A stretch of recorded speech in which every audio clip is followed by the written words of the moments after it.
¿Qué tal? Muy buenas tardes. Estamos aquí en Carta Robada con un poquito de atraso que usted va de disculparnos precisamente por algunos problemas técnicos que finalmente pudimos resolver. En Carta Robada nosotros le ofrecemos, esa es nuestra oferta, darle los elementos para que usted pueda tener una mejor comprensión de lo que ocurre, de la realidad en que estamos inmersos, y no meramente información, no meramente noticias. Las noticias per se no son nuestra chamba. Nuestra chamba es incorporar algunos elementos que le den a usted una mejor visión de las cosas. Y en ese sentido, el día de hoy necesariamente tenemos que empezar hablando de la Constitución. ¿Por qué? Bueno, porque es el 5 de febrero, es verdad, pero no solamente por eso, sino por el hecho de que se está debatiendo al interior de las élites gobernantes si es conveniente o no seguir con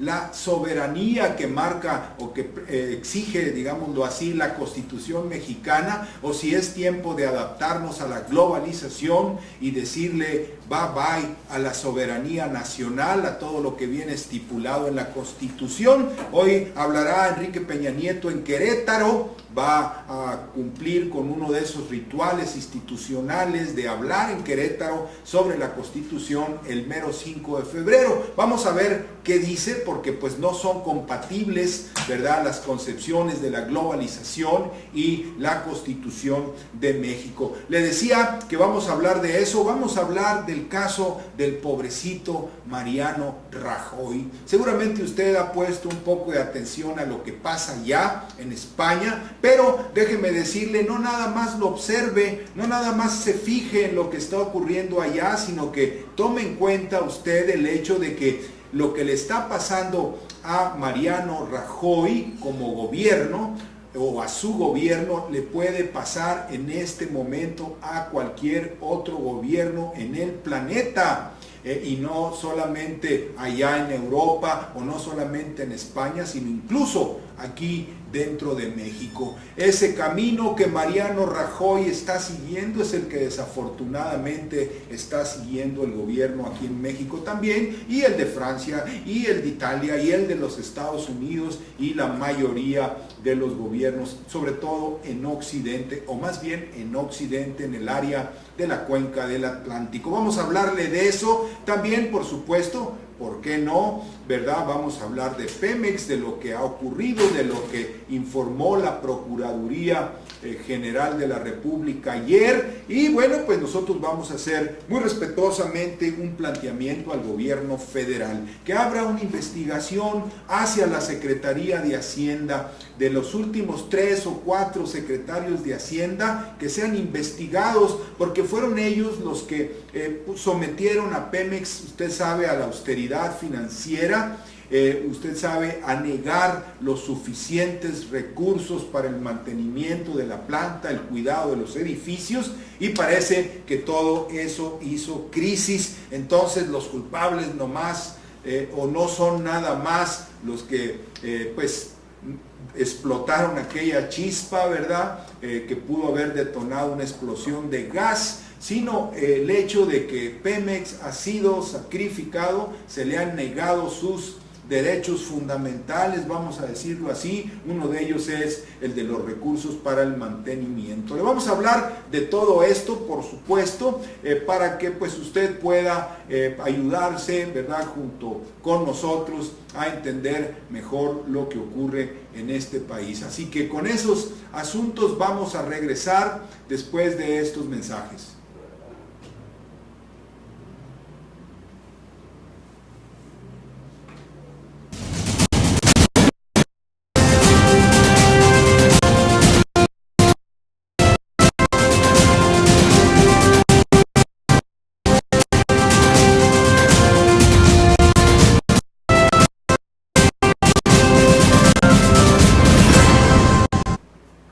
Bueno, pues le decíamos que hoy, por ser 5 de febrero, es no obligatorio, sino necesario hablar acerca de la Constitución mexicana, la de 1917 precisamente, por el hecho no solo de que hoy Enrique Peña Nieto retomó ese ritual institucional de celebrar el aniversario allá en Querétaro, precisamente donde se elaboró y luego promulgó esta Constitución de 1917, sino por el hecho de que no son compatibles la Constitución de México, especialmente la de 1917, con los preceptos o los dogmas, podríamos decir mejor, de la globalización. No se llevan, no pueden estar al mismo tiempo o no pueden subsistir al mismo tiempo. Por eso es indispensable tener una idea clara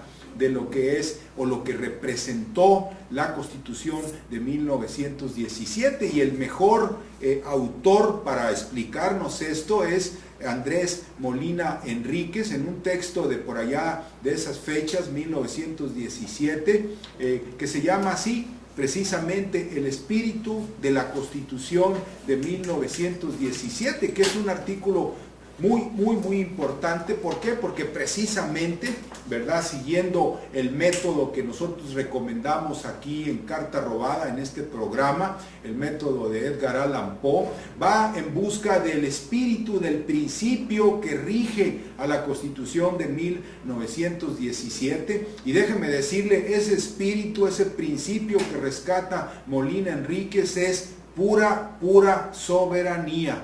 Así que no hay manera de hacerla compatible con los dogmas de la globalización. No se puede respetar la Constitución y al mismo tiempo darle un poquito de chance a la globalización, o al revés volteado, ¿verdad? No le va a dar usted entradita a la globalización y al mismo tiempo tratar de mantener a la Constitución mexicana tal y como es o tal y como la conocemos. Molina Enríquez, en ese texto, el espíritu, le llama, de la Constitución de 1917, plantea algo en cierta forma sencillo.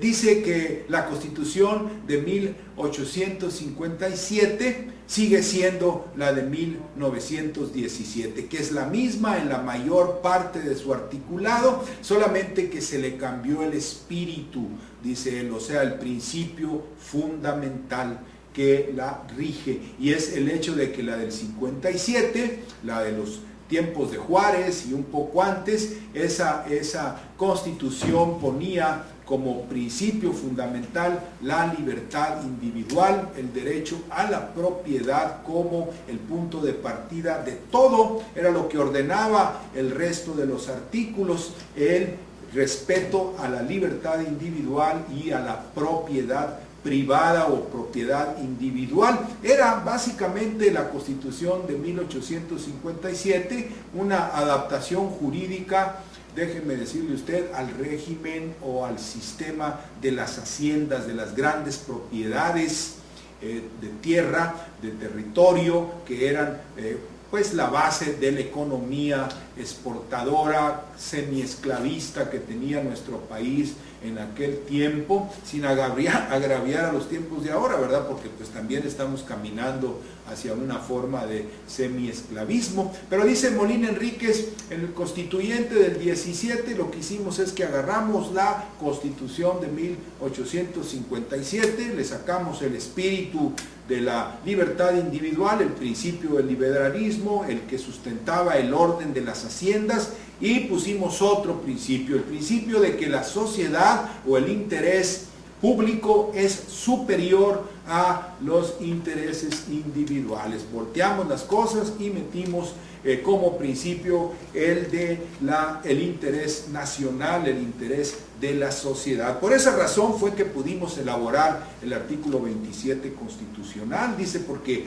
pusimos en manos de la nación, en manos de la sociedad mexicana, la propiedad del territorio, y además, esto es muy importante para que vea usted que los mexicanos también podemos hacer aportaciones legítimas al desarrollo de la humanidad, aportaciones universales al desarrollo de la humanidad. Dice Molina Enríquez, además de que planteamos que la propiedad de la tierra era de la nación, agregamos que también abajito de la tierra también, o sea, la propiedad sobre el subsuelo, que no existía en ninguna parte del mundo en aquel momento. Así que introdujeron los constitucionalistas pues un elemento nuevo que la humanidad no conocía. Antes ya en las leyes de Indias el rey era el dueño de la tierra en América a nombre del pueblo, ¿verdad? Porque el rey se pretendía como el representante de la población o del pueblo, y entonces por lo tanto era el dueño de la tierra. Eso se copió, dice Molina Enríquez, trajimos la propiedad pública sobre el territorio y solamente le cedimos a la propiedad privada el dominio. Ustedes no son los dueños de la tierra, solo tienen el dominio porque la nación se los concesiona. Ese fue el espíritu fundamental de la Constitución de 1917. Y dice Molina Enríquez que ese principio fundamental que se cambió a la Constitución de 1857 para hacerla del 17, llevaba junto con pegado el principio de la protección del Estado a los trabajadores. Porque, bueno, pues muy simple, el sector privado pues tiene los fierros, ¿verdad? Tiene la industria, tiene la empresa, pero el trabajador, que no tiene más que su fuerza de trabajo, tiene que ser protegido por el Estado. Por eso todas las leyes que se contienen en el 123, todas las leyes que se derivan de ese artículo, los reglamentos, en fin, todo eso es pura y llana protección del Estado al desvalido, es decir, al mexicano o mexicana que no tiene más que su fuerza de trabajo frente al poderoso, ¿verdad? Que es el empresario, que tiene la lana, que tiene los fierros, los recursos, el equipo, en fin, la industria, y bueno, pues el trabajador necesita ser protegido. Si toma usted en cuenta estos dos planteamientos de Molina Enríquez, entonces ya usted puede contrastarlas con los dogmas de la globalización o las reformas estas que se han venido aplicando a la Ley Federal del Trabajo, y usted dígame, usted saque cuentas, no es necesario que nadie le sople o le sugiera algo, usted simplemente compare y se va a dar cuenta que es incompatible. Es incompatible también el hecho de que se quiera pues entregar los recursos del subsuelo a algunos que dicen que porque tienen el equipo y que porque tienen la maquinaria, ¿verdad?, pueden entrar y empezar a sacar petróleo y luego quedarse con el petróleo o con una buena parte del petróleo, ¿verdad? Cuando lo que se debe hacer es contratarlos para que chambeen, se les paga y adiós, ¿verdad? Porque el petróleo, todo lo que esté en el subsuelo es propiedad de la nación. Así que no son compatibles la globalización y la Constitución, y si no, pues que se demuestre lo contrario. Vamos a regresar después de estos mensajes.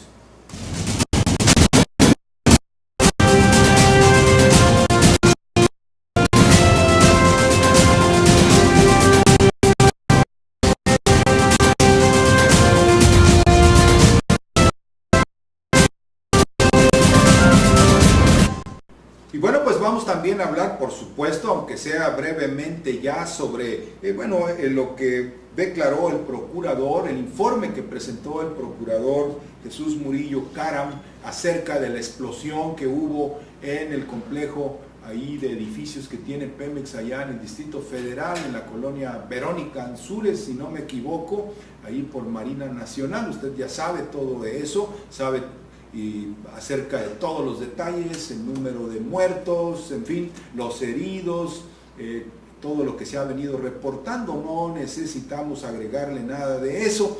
Podemos decir que la explicación que dio el procurador Murillo Caram sobre lo que aconteció es más o menos coherente, ¿verdad?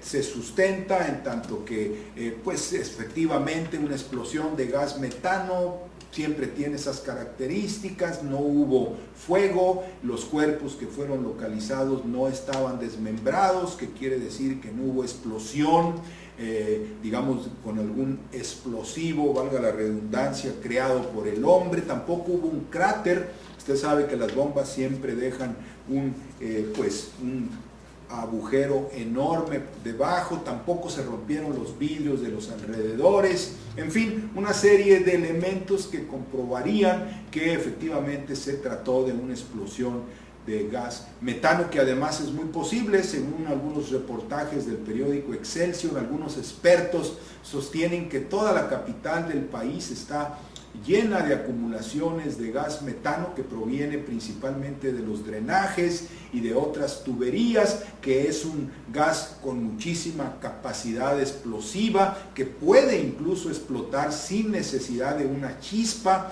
Por la pura acumulación de calor, por altas temperaturas, se podría desatar esta explosión. Así que la explicación de la Procuraduría suena coherente. Digamos que salió airoso el procurador. Ya ve que en otras ocasiones, cuando se habla así de algún siniestro, de algún crimen, de algún robo, pues la gente queda completamente inconforme porque las explicaciones son mochas o son cortadas o son muy así desbarajustadas, ¿verdad? Y en este caso sonó coherente lo que planteó Murillo Karam. Claro, también sería muy coherente que procedieran ellos a investigar por qué Pemex fue llevado a esa circunstancia, como lo dijimos aquí ayer nosotros. La austeridad que se le ha impuesto a la paraestatal durante los últimos 30 años es más mortífera que el propio terrorismo, porque los expertos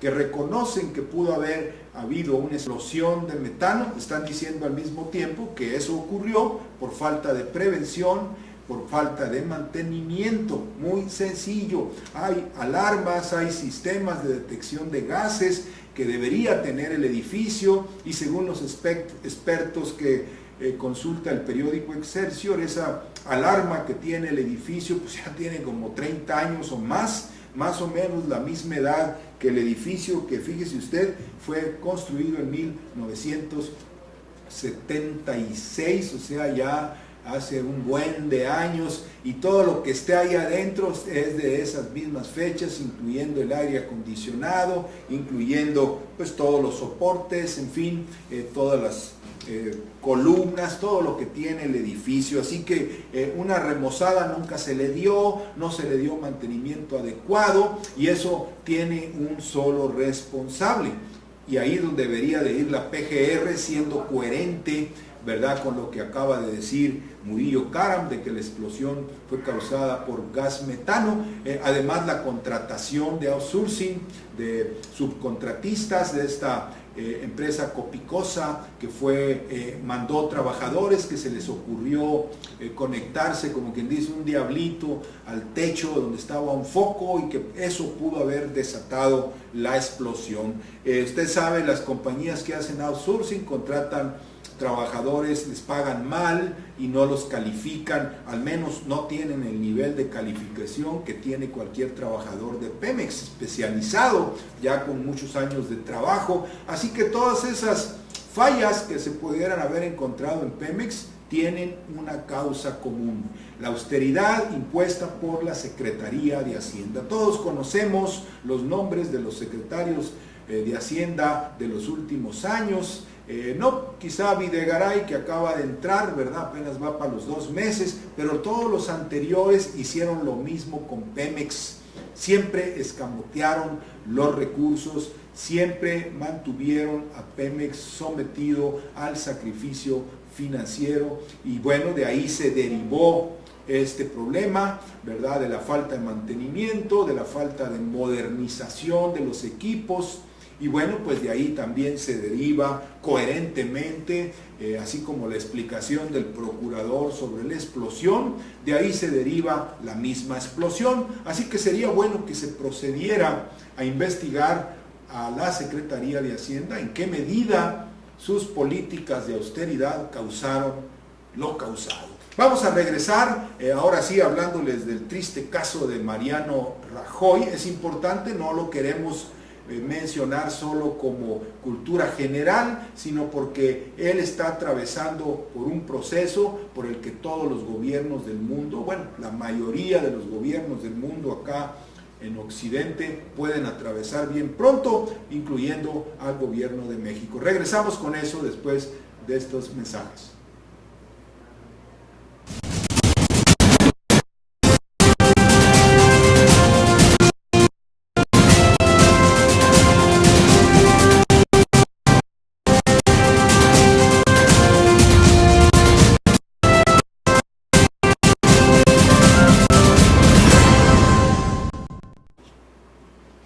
pues le decía que le íbamos a hablar hoy muy especialmente del pobrecito de Mariano Rajoy, este presidente del gobierno español, que como usted sabe, pues está tambaleando en este momento por acusaciones de corrupción.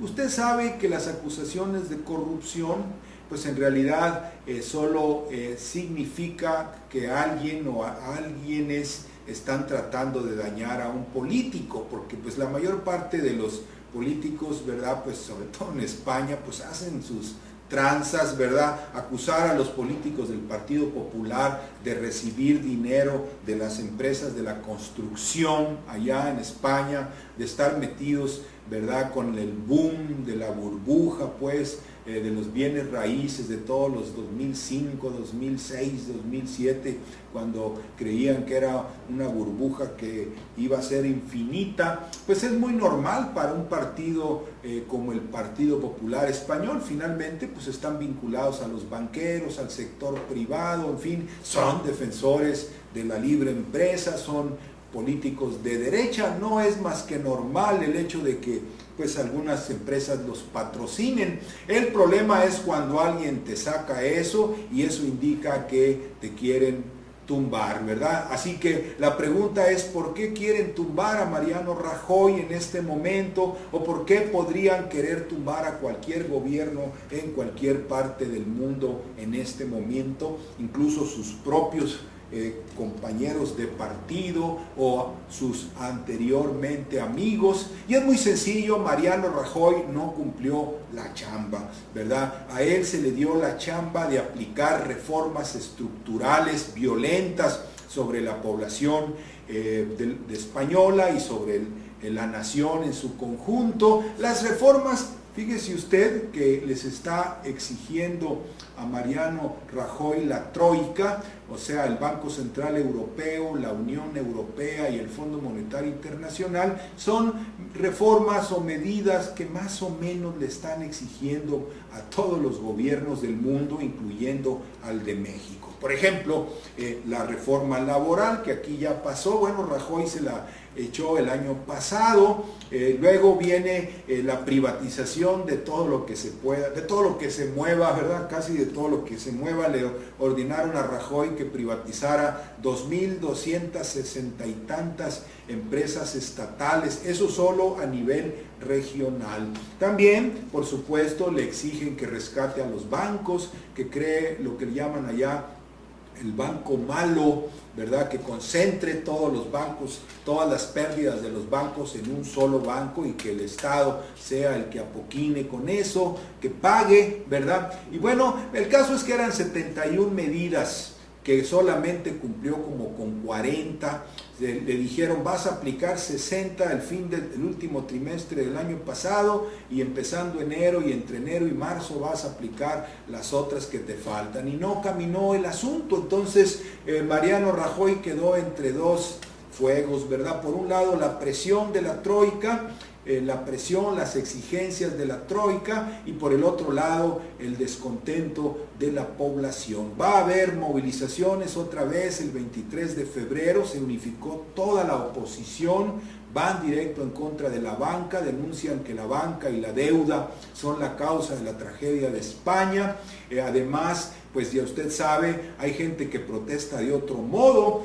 Según la Asociación de Farmacéuticos, son 252 personas las que intentan suicidarse cada día allá en España, pues porque no tienen recursos, porque no tienen dinero. Así que en esas condiciones era lo natural. Se dejó venir en contra de Rajoy el Financial Times y la revista The Economist. No se crea usted que porque lo hacen por el interés del pueblo español o porque les preocupe España. No, simplemente están diciendo Rajoy no la hizo, no cumplió con las reformas estructurales, ahora los mercados lo van a castigar, y empezaron a subir el bono, es decir, el bono a 10 años, o sea, la deuda que paga España, la deuda que contrata, ahora la está pagando más cara día con día después de que empezó este escándalo. Así que ahí los que se van a beneficiar son los mercados.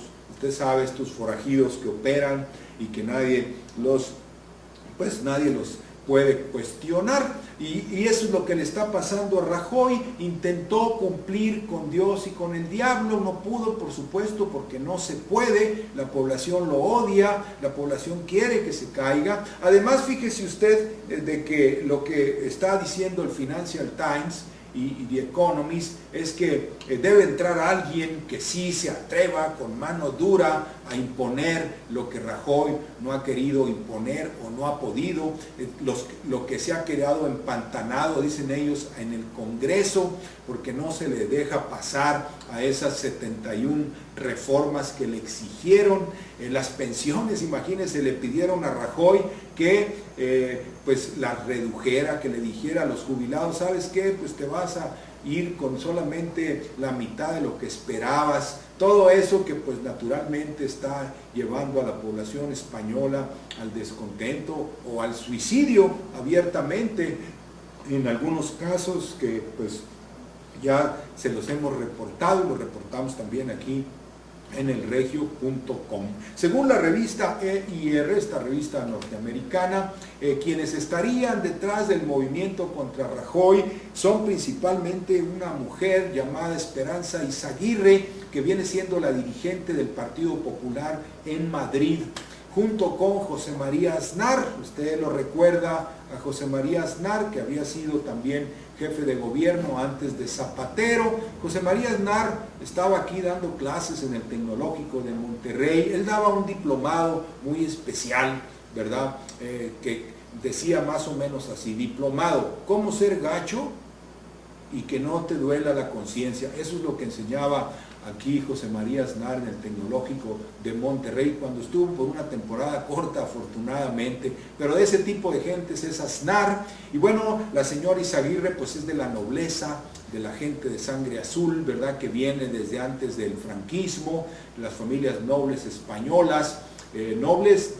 Quién sabe por qué les dirán así, porque más bien son todo lo contrario. Pero bueno, el caso es que son los que estarían empujando la caída de Mariano Rajoy para imponer un gobierno, el que sea, puede ser hasta de izquierda, ¿verdad?, pero que imponga las mismas medidas que está exigiendo la Troika y que Rajoy no pudo cumplir, no pudo implementar. Como le digo, se quedó en el 60% solamente. Le falta el otro 40%, que son las medidas más sangrientas. Y para que vea usted qué tan ridículo es el programa económico de los sacrificios, el pobre de Rajoy y su equipo calcularon que con las medidas que iban a tomar iba a bajar el presupuesto que se destina a apoyar a la gente que no tiene empleo, una especie de seguro de desempleo. Imagínese usted manda a la economía a la parálisis, luego impone unas leyes que facilitan el despido de los trabajadores y luego se siente esperar usted a que disminuya el desempleo. Imagínese, como dice, no, está mal de acá, del techo, como un programa de sacrificios y una ley que facilita el desempleo, que facilita el despido más bien de los trabajadores, ¿cómo iba a aumentar el empleo? Es simplemente ridículo. Bueno, pues a Rajoy se le dispararon los gastos en la compensación o el seguro de desempleo, y eso alteró el déficit y la Troika se enojó con él, ¿verdad?, porque le dijeron, ay, no cumpliste con las metas de reducción del déficit. Bueno, esto que platicamos de Mariano Rajoy, le digo, son cuestiones de orden universal. No se vaya a creer usted que es un asunto nada más de España. Aquí en México, de hecho, el Fondo Monetario Internacional, las instituciones, los bancos, el Consejo Coordinador Empresarial, en fin, todos esos grupos están exigiéndole al gobierno de Peña Nieto más o menos caminar por el mismo camino de Rajoy, ¿verdad?, que es, pues ya hizo la reforma laboral, ahora viene la fiscal, ahora viene la privatización de la industria energética, toda, no nada más el petróleo, ¿verdad?, y más o menos el equivalente a lo que le exigieron a Rajoy. Y bueno, pues hay gobiernos que dicen, claro, no hay problema, avanzamos un poco, pero nos cuidamos, lo vamos haciendo con cuidado. Eso pensaba Rajoy que iba a poder hacer, irse despacio y al mismo tiempo esperar a que la economía volviera a crecer. Le digo esto porque en el caso de nuestro país está Luis Videgaray, que es ahora el secretario de Hacienda. Luis Videgaray pues es un personaje diferente a los Chicago Boys, que habían sido secretarios de Hacienda antes, ¿verdad? Él proviene del ITAM.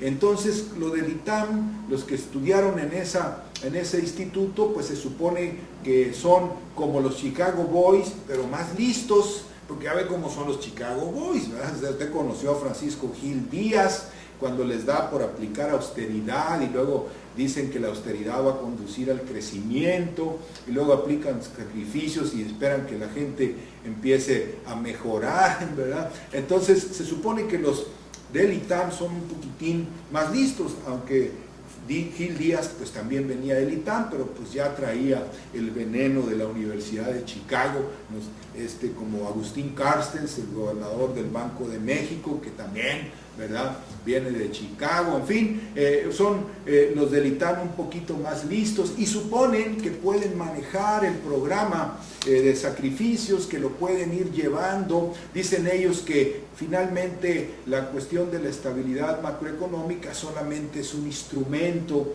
no es el fin en sí mismo. Los Chicago Boys piensan que sí, ¿verdad?, que si el mundo se destruye, no importa, con tal y de que tengas la estabilidad macroeconómica, no importa si la gente desaparece. Se supone que el ITAM piensa que la estabilidad macroeconómica pues es solamente un instrumento que nos va a llevar al crecimiento y piensan que la pueden ir llevando. Eso pensaba Rajoy también, y mire cómo están las cosas en España. Hay que hacerle esa recomendación a Luis Videgaray, pues que ¿verdad? No hay que pasarse de listo. Si estás imponiendo austeridad, pues estás imponiendo austeridad, estás frenando la economía, estás provocando el desempleo. Eso no puede llevar a nadie al crecimiento. En fin, esto es lo que queremos sacar como lecciones de lo que sucede en España ahorita con el pobrecito de Mariano Rajoy, que a lo mejor mañana ya no va a estar en el poder. Fue a protegerse con la señora Merkel a Alemania, pero pues el problema que tiene lo tiene allá dentro de España, y la troika que ya no lo aguanta. Así están las cosas. Vamos a terminar, se nos acabó el tiempo en esta ocasión. Queremos pedirle que nos escuche mañana, en donde tendremos también un paquete de información así, que como le digo, no se trata de darle noticias, esas usted las puede recibir durante la mañana o durante la tarde de los diferentes medios de comunicación. Nosotros no es nuestra chamba darle noticias, nosotros lo que le damos son elementos para que usted pueda pues tener una mejor idea de hacia dónde van las cosas o de por qué sucede lo que sucede. Ese es nuestro cometido aquí en la Carta Robada, precisamente usando el método de Edgar Allan Poe, que no se basaba nunca en los detalles, en los hechos, en los informes o las cuestiones que averiguaba Dupin, su detective, sino conceptualizaba mejor lo que estaba o podía estar ocurriendo. Gracias, lo esperamos mañana aquí a las 12 del día, ya sabe, en Carta Robada.